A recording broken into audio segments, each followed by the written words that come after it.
내가 무너질 때 하나님은 어디에 계시는가라는 제목으로 하나님의 말씀을 전하도록 하겠습니다. 제가 이제 수요일마다 강단에 설 때는 룻기를 쭉 이어서 말씀을 전하고자 합니다.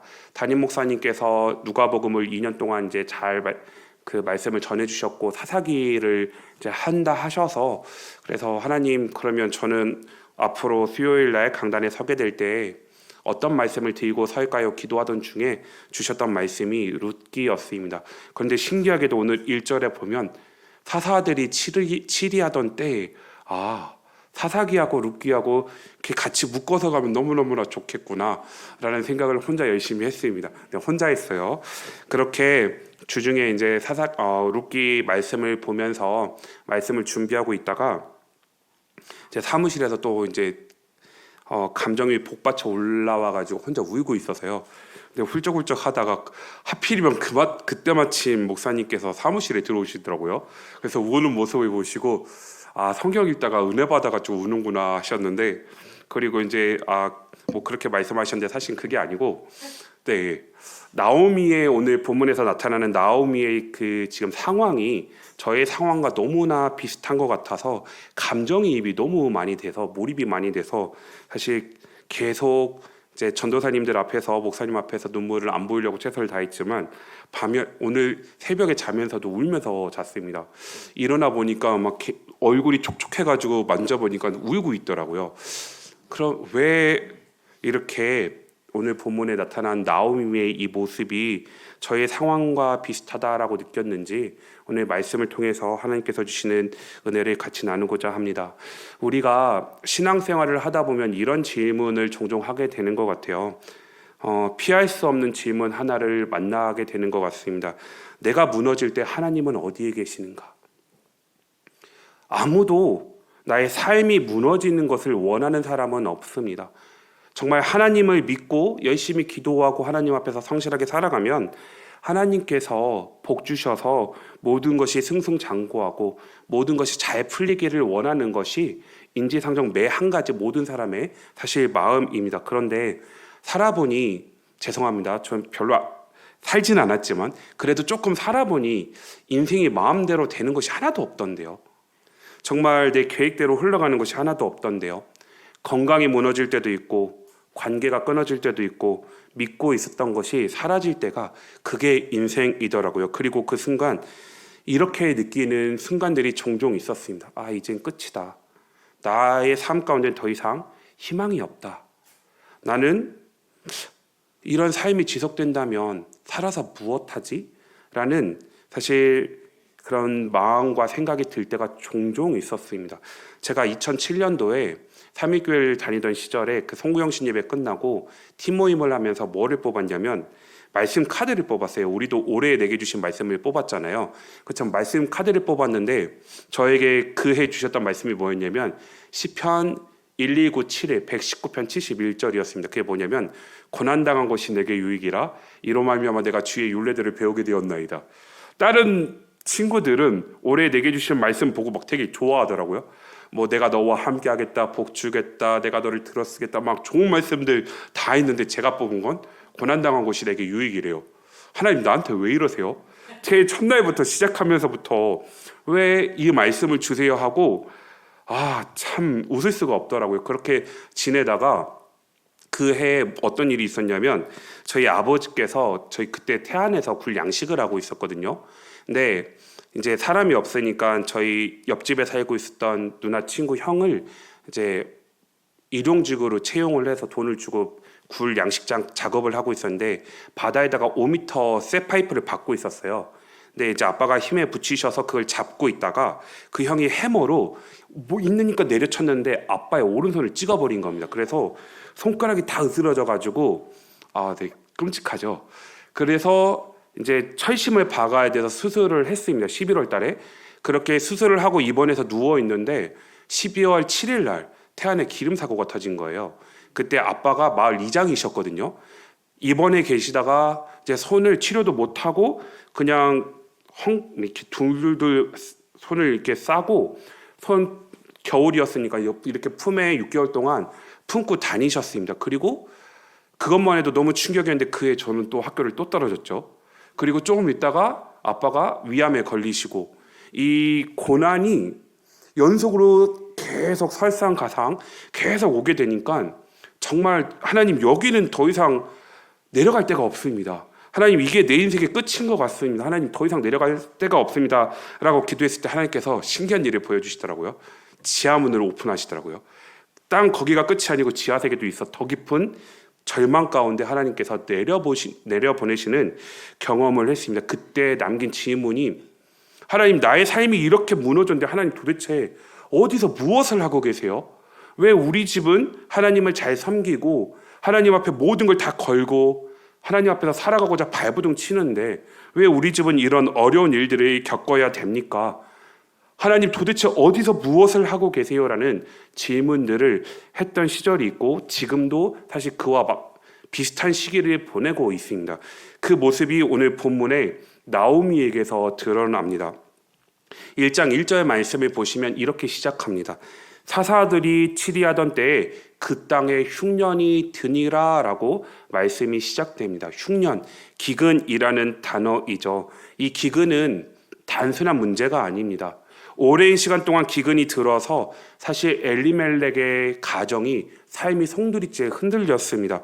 그리고 또한 이 기근을 통해서 결국은 엘리멜렉은 떡집, 빵집이라고 불렸던 베들레헴, 정말 곡식이 많기로 유명한 그 땅에서 흉년이 들어서 생존을 위해서 움직일 수밖에 없었던 그 모습이 지금 벌어지고 있습니다. 엘리멜렉은 어쩔 수 없이 움직일 수밖에 없었습니다.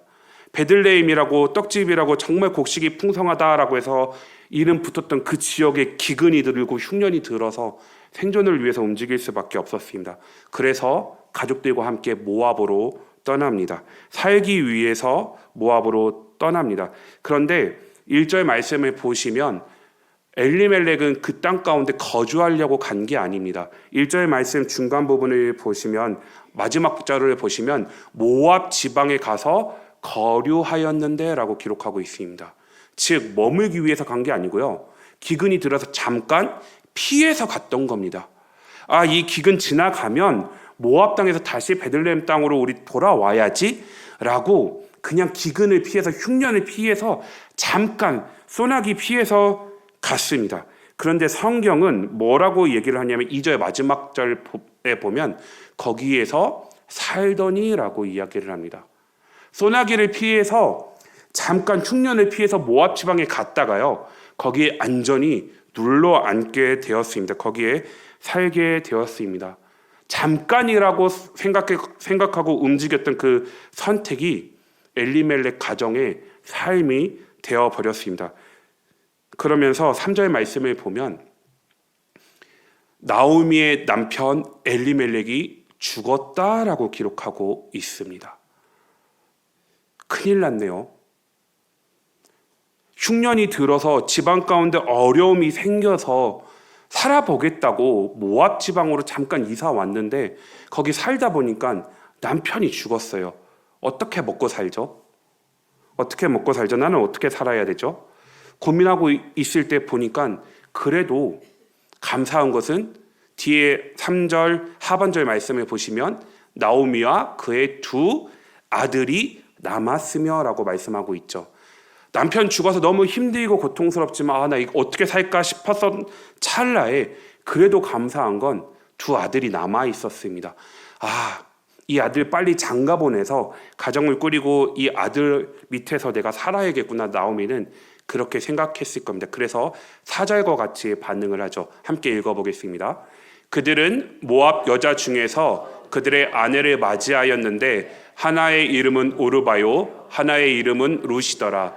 그들이 거기에 거주한 지 10년쯤에 나오미는 아들들을 결혼을 시키기로 결심합니다. 그리고 자기가 살고 있었던 모압 지방의 여자들 오르바와 룻을 자기 각각 이제 말론과 기럯의 아내로 받아들여서 결혼을 시키고 10년쯤 안도하면서 살아갔을 겁니다. 남편의 이런 슬픔과 고통은 있지만 그래도 그것이 점점점 무뎌지고 두 아들을 의지해서 살아가고 있습니다. 그런데 5절 말씀을 볼까요? 함께 읽겠습니다. 말론과 기럨 두 사람이 다 죽고 그 여인은 두 아들과 남편 뒤에 남았더라. 10년 동안 살면서 이제 괜찮겠지. 이제 다시 시작할 수 있겠다.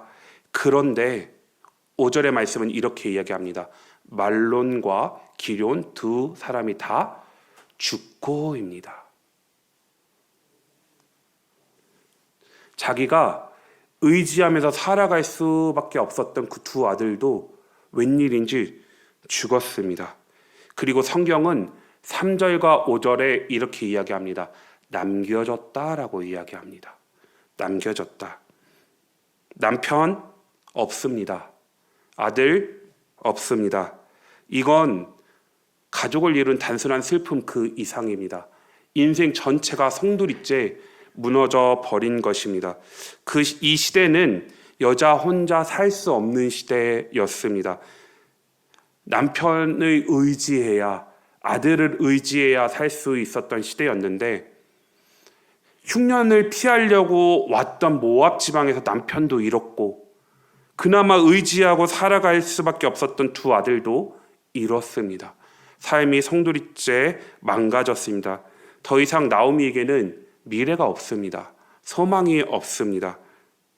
이제 나오미에게는 아무것도 남지 않은 상황. 이 모습을 보면서 우리는 질문하게 됩니다. 하나님, 어디에 계십니까? 하나님, 나오미의 가정이, 엘리멜렉의 가정이 이렇게 무너지기까지 왜 그 땅 가운데 흉년을 허락하셨고 왜 엘리멜렉은 죽게 하셨으며 말론과 기럨을 데려가셨습니까? 하나님, 왜 이렇게 처참하게 엘리멜렉의 가정을, 나오미의 가정을 무너뜨리십니까? 하나님, 어디 계십니까? 라는 질문을 하게 됩니다. 그런데 오늘 본문을 읽어봐도 하나님은 안 보입니다. 하나님은 말씀하시지 않습니다.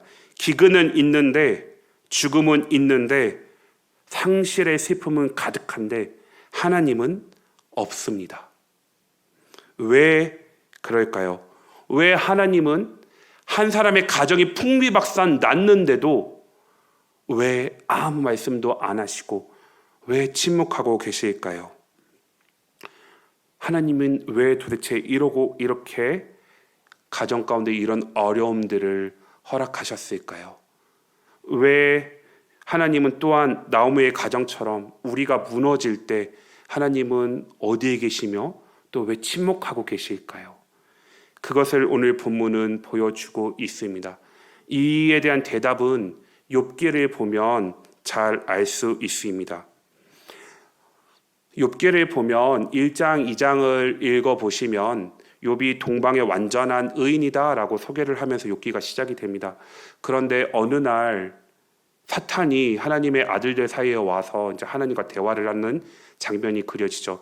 하나님께서 욥에게 복을 많이 주셔서 욥이 저렇게 하나님을 경배하는 거 아닙니까? 하나님, 내가 욥을 시험해도 되겠습니까? 했을 때 하나님께서 말씀하시죠. 그래, 너가 시험해. 대신에 욥의 목숨만은 건들지 말아라 하면서 사탄이 욥을 시험하기 시작합니다. 갑자기 재산을 다 잃게 되고 바람 때문에 기둥이 무너지면서 10명의 자녀들을 잃게 되고 자기는 피부병에 걸려서 기왓장으로 긁으면 견딜 수 없는 고통 가운데 올라서 잿더미에 올라 있는데 자기와 함께 살고 있었던 아내조차 당신이 섬기던 그 하나님을 저주하고 죽어라 라고 이야기하면서 떠납니다. 그 소식을 들었던 친구들, 3명의 친구들이 찾아오죠. 신명기적 관점으로 너가 하나님 앞에 죄를 지었으니까 그 죄에 대한 결과로 네가 지금 벌 받는 거야. 그러니까 너 하나님 앞에 회개해야 돼. 야, 하나님이 이유 없이 너의 삶 가운데 이런 고난을 주시니, 고통을 주시니 아니야. 너가 하나님 앞에 죄를 저질렀기 때문에 너의 은밀한 것까지 살펴보시는 그 하나님께서 그 죄에 대한 결과로 너를 지금 이렇게 힘들게 하시는 거야. 라는 지루한 공방들이 욥기 3장부터 37장까지 쭉 이어집니다. 그러면서 욥은 하나님께 질문을 하죠. 하나님, 도대체 왜 침묵하고 계시며 하나님 도대체 어디에 계십니까?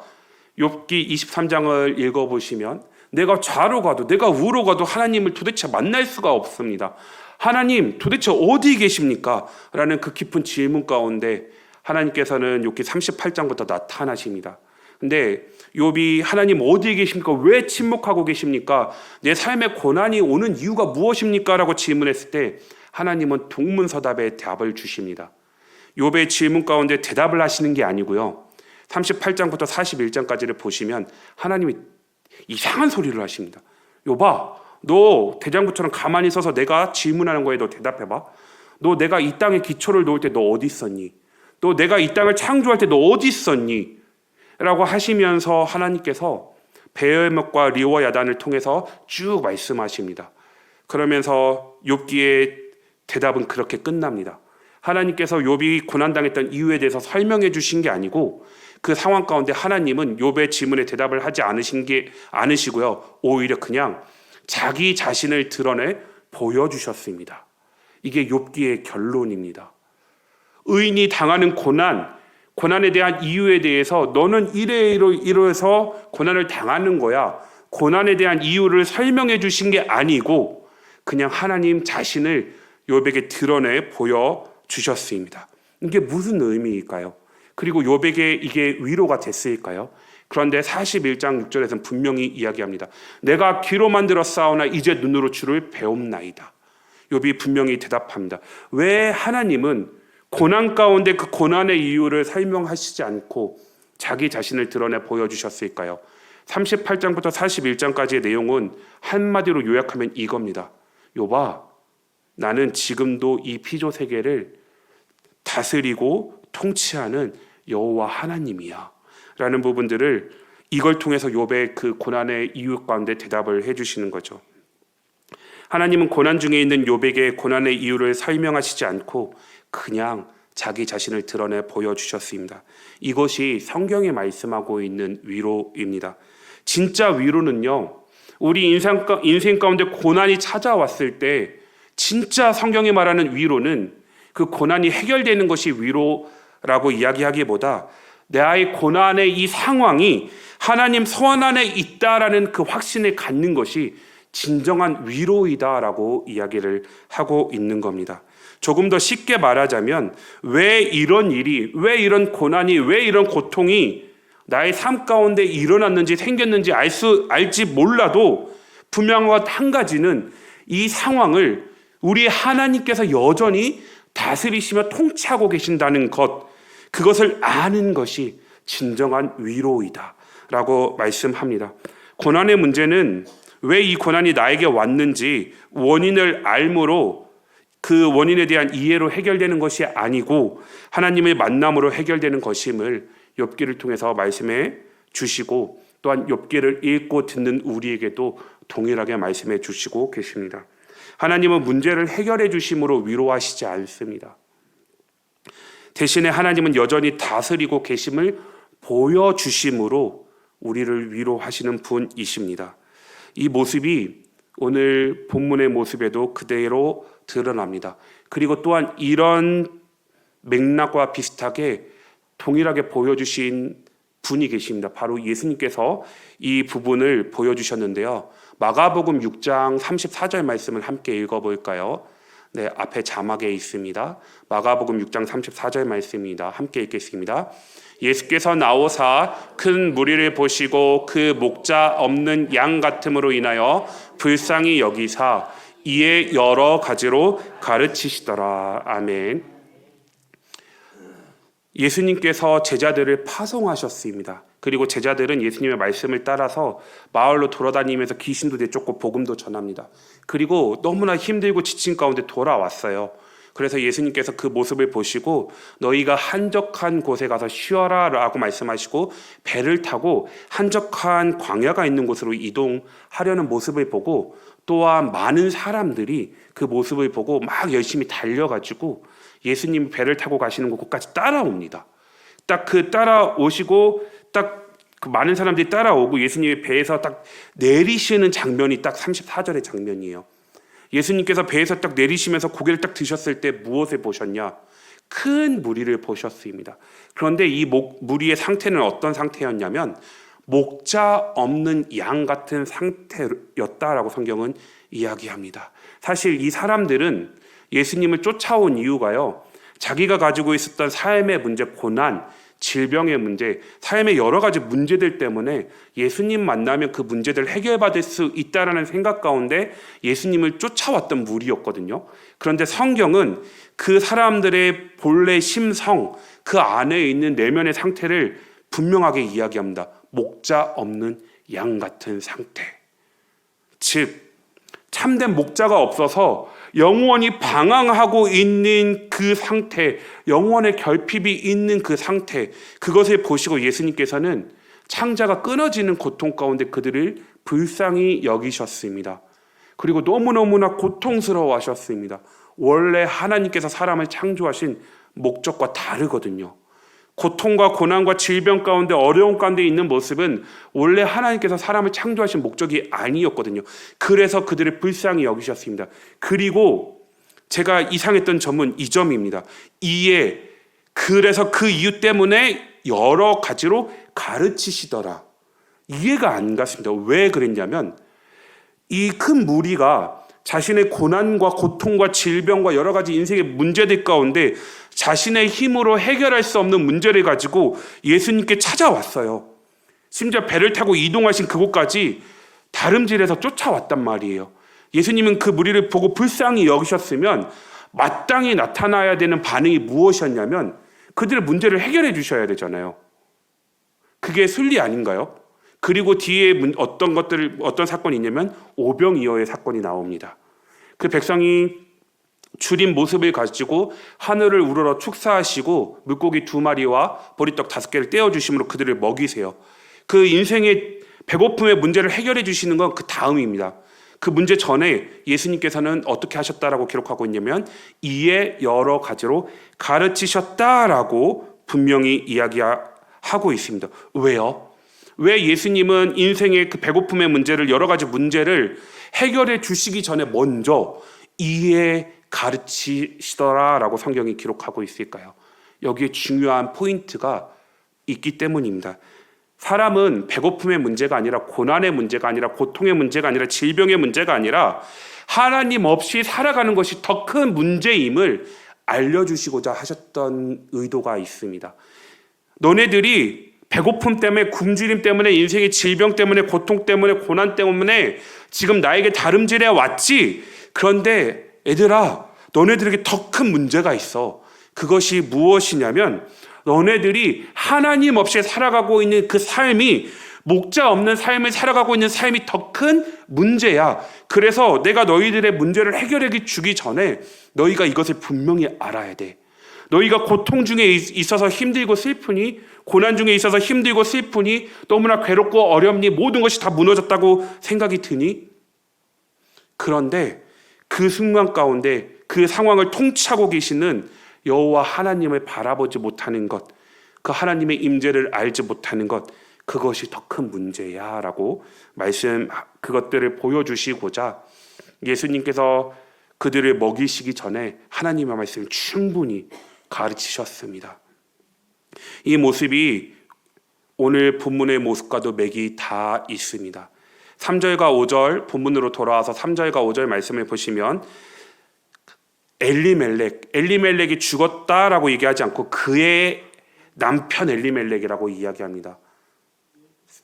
나오미의 슬픔을 강조하기 위해서 성경이 이렇게 기록하고 있습니다. 그리고 나오미와 2 아들이 남았고, 거기서 조금 더 시간이 흘러서 나오미 혼자 남아있는 이 상황, 2 아들도 죽고 남편도 죽었고 삶의 터전도 흉년이 들어와서 더 이상 살 수 없는 인생이 산산조각 나버린 그 상황 가운데 하나님께서는 이렇게 말씀하시는 거예요. 모든 게 다 끝났다라고 생각이 들지? 그런데 눈을 들어 그 모든 것이 끝난 자리에 여전히 남아있는 나를 바라봐라고 말씀하시는 거죠. 하나님이 안 계신 것이 아닙니다. 우리가 내가 무너진 그 자리에도 여전히 그 자리를 통치하고 계시는 하나님을 못 볼 뿐이다라고 말씀하고 있는 거죠. 오늘 본문에서 성경은 지금 나오미의 가정이 엘리멜렉의 가정이 왜 무너졌는지 설명하지 않습니다. 그리고 그 이유를 말하지 않습니다. 왜 성경이 이것들을 직접적으로 보여주지 않을까요? 하나님은 때로 설명 대신 다른 것을 주시기 때문입니다. 그 다른 것은 문제의 해결이 아니라 하나님 자신입니다. 하나님은 우리의 삶을 흔드는 흉년, 고통, 고난, 그 기근을 통해 결국 우리의 삶 가운데 하나님만 남기십니다. 우리가 고통 중에 있을 때, 흉년 가운데 있을 때, 기근 가운데 있을 때, 고난 가운데 있을 때 그 문제를 해결해 주면 그 문제는 해결돼서 너무너무나 기쁠 겁니다. 그런데 하나님은 보이지 않습니다. 고통과 고난과 흉년과 기근과 어려움 가운데 하나님께서 하나님 자신을 드러내 보여주시면 우리의 존재가 바뀝니다. 그 하나님을 발견하는 순간 내가 인지하지 못하고 나의 상황은 지금 바뀌는 것 같지 않고 너무나 고통스러울지 몰라도 그 고난의 현장 가운데 여전히 우리 하나님은 나와 함께 계셨구나. 그러면 그 하나님께서 언젠가는 일하시겠구나. 그 믿음 때문에 우리의 시선이 고난과 고통 가운데로 향하는 것이 아니고 하나님께로 향하게 됩니다. 하나님은 우리에게 이것을 원하십니다.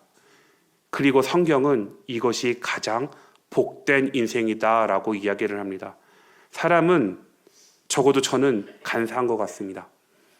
나의 인생이 슬슬 풀리는 것 같을 때는 꼭 내가 잘해서, 내가 열심히 살아서 나의 삶이 잘 풀리는 것 같다라는 착각을 종종 하게 되는 것 같습니다.